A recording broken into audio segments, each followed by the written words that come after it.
Hi everyone. I know this is late. I have been saying for the last several hours, I've got to do my video, and then something would come up. And we're packing because we're leaving to San Antonio, Texas early in the morning. And so you know how there's always just a bunch of things to do before you travel. We're going because it's my daughter Lisa's getting married next Saturday. So that's why I'm doing this video so much later than normal. And yes, I realize that is my Guadalupe wrap behind there. And if you look over here, there's my Guadalupe pillow.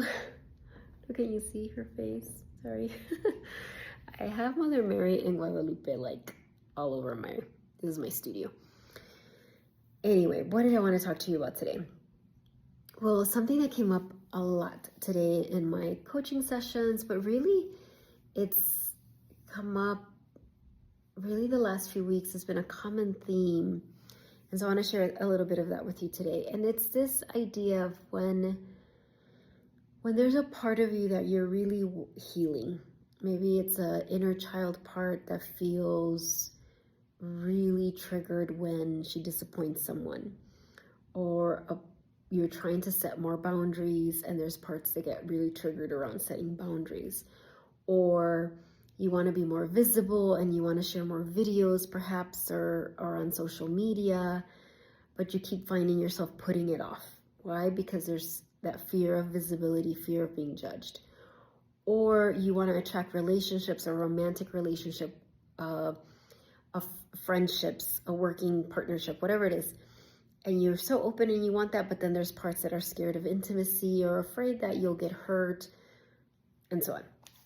So I'm especially talking about when it's a part that you've been working on for a long time. It's like one of those things that has felt like a trigger for a long time. Maybe it's better, but it still stings. And often when we're in those places, like I've been going through some things and one of my inner child parts has really been triggered. And it's like an inner like 5-year-old, but then there's also like teenager parts that just didn't ever, for many reasons, didn't learn how to really set boundaries. Like their strategy was all about appeasing everyone, not making people mad, not disappointing people. And yet I've been in these experiences lately where where not so much disappointed. I mean, that's probably part of it, but just made people upset. Or yeah.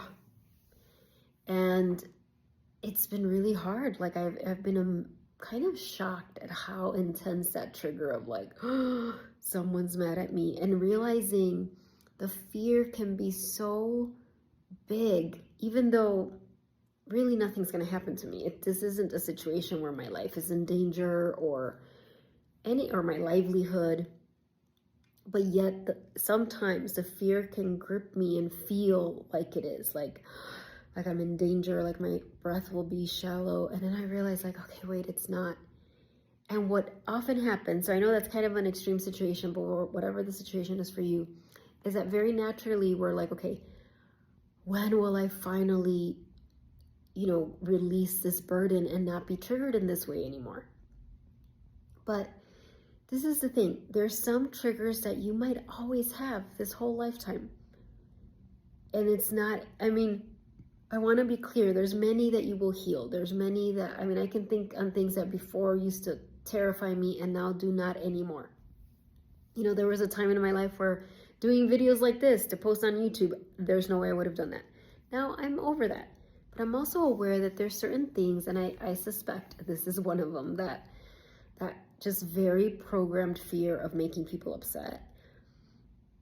And like that might just always be with me. That might just be a trigger that's always there. So what do I do? So it's not only about learning to live with it, accept it. There's some level of that. But it's really about increasing your capacity to hold your soul's light, to fill yourself with so much light that even though the trigger might stay the same level, because you have more of your soul's light, it doesn't affect you as much anymore. It's like, it's there, you can have compassion, but your nervous system can stay regulated. It's like a real interesting paradox, because it's because I know these triggers can make you feel unregulated, right? When I have that fear in my stomach that I'm like, I made someone upset and what are they going to say? It feels very dysregulating. But what I'm saying is, when we start to ask our soul, when we go through the different processes, right? And this is what I coach my clients on, to do parts work, finding the different parts of themselves, helping them unburden, integrating energy healing work, integrating mindset work. Like, what are the thoughts that you think when you get triggered in this way? When we do all of that, then what starts to happen is that you ultimately you are able to hold so much more of your soul's light, that even though the trigger is there, and it's not like it even got less, your light just got bigger, so it feels less. Like, that's the thing.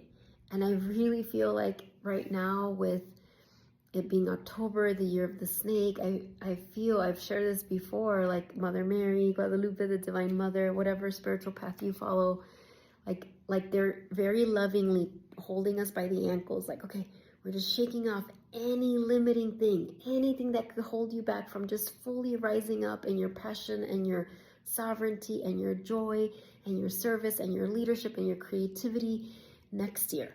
And so, as painful as it may be, it's not only like it's for our own good, like we designed it that way. It's our prayer that's being answered.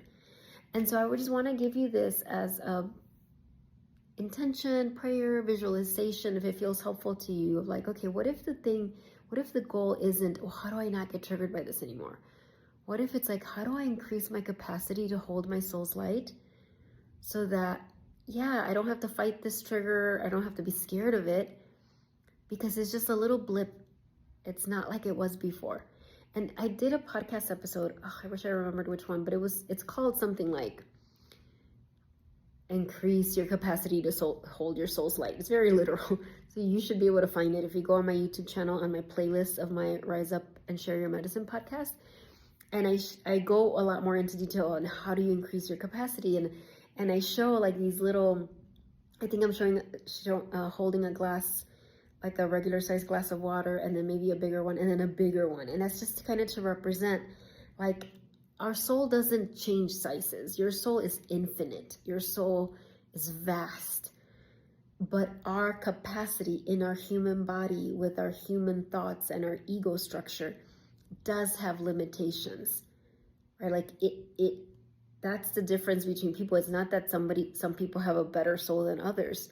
It's just our capacity to access our soul's light. And not only our capacity, our decision to access our soul's light. We have free will.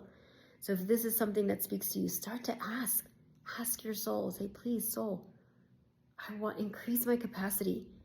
Like, I've been doing these meditations every day where I'm calling on this version of myself that, not that it's like this version of myself that doesn't feel anything and never gets triggered. I think in the past, that's what I would have said. Okay, I want to connect with that version of me that never gets triggered, that I can say whatever I want. And if people are upset, I don't care. And it's like, no, that's not what I want. But I do want to connect with the version of me that is so aligned with, that I'm so aligned with my soul, that I have so much access to my soul's light, that when these triggers happen, because they will continue to happen because we're living a human life, and when you're in the path of service and leadership, your soul's always going to be expanding you past your comfort zone. But this version of me isn't scared of the triggers anymore. Truly, the default is to have compassion when that happens. And sometimes it just feels like a little blip, like, oh, there it is. Gosh, I remember when that used to feel so intense, but it doesn't anymore. And so I'm going to leave you with that, and with Guadalupe there behind me. I'm sending you so much love. I will probably do my video tomorrow very early in the morning in the airport, because if I don't do it in the morning, I probably won't have time later on. And I look forward to connecting with you. And Sovereignty Consult, if you want to book a free Sovereignty Consult with me, the link is in the comments. I would love to connect with you and to help you out with this, or anything that can feel like it's in the way of you fully stepping into your into sharing your unique gifts in a way that feels alive, feels connected, feels fulfilling, feels purposeful, and doesn't lead to burnout. All right, sending you all my love. Bye.